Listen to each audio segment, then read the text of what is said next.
When Russia invaded, it wasn't just Ukraine being tested. The whole world faced a test for the ages. Europe was being tested. America was being tested. NATO was being tested. All democracies are being tested.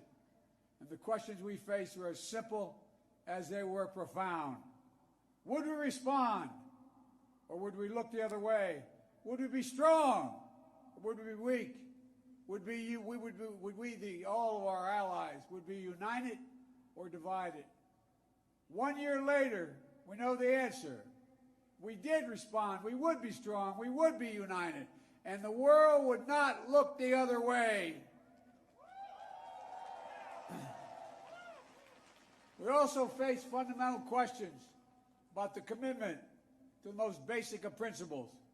Would we stand up for the sovereignty of nations? Would we stand up for the right of people to live free from naked aggression?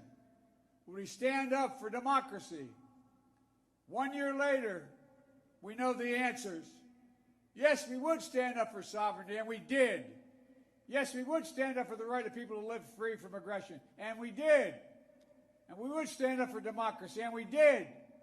And yesterday, I had the honor to stand with President Zelensky in Kyiv to declare that we will keep standing up for these same things, no matter what.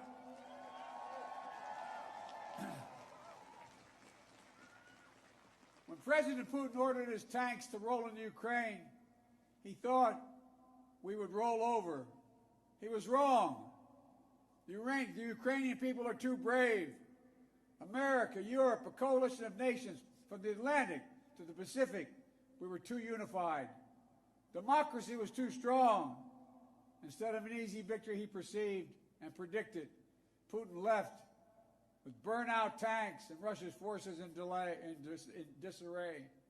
He thought he'd get the Finlandization of NATO. Instead, he got the NATOization of Finland and Sweden.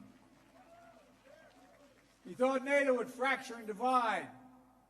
Instead, NATO was more united and more unified than ever before. He thought he could weaponize energy to crack your resolve, Europe's resolve. Instead, we're working together to end Europe's dependence on Russian fossil fuels. He thought autocrats like himself were tough and leaders of democracy were soft. And then he met the iron will of America and the nations everywhere that refused to accept a world governed by fear and force. He found himself at war with a nation led by a man whose courage would be forged in fire and steel, President Zelensky. President Putin is confronted with something today that he didn't think was possible a year ago. The democracies of the world have grown stronger, not weaker. But the autocrats of the world have grown weaker, not stronger. Because in the moments of great upheaval and uncertainty, that knowing what you stand for is most important. And knowing who stands with you makes all the difference. The people of Poland know that. You know that.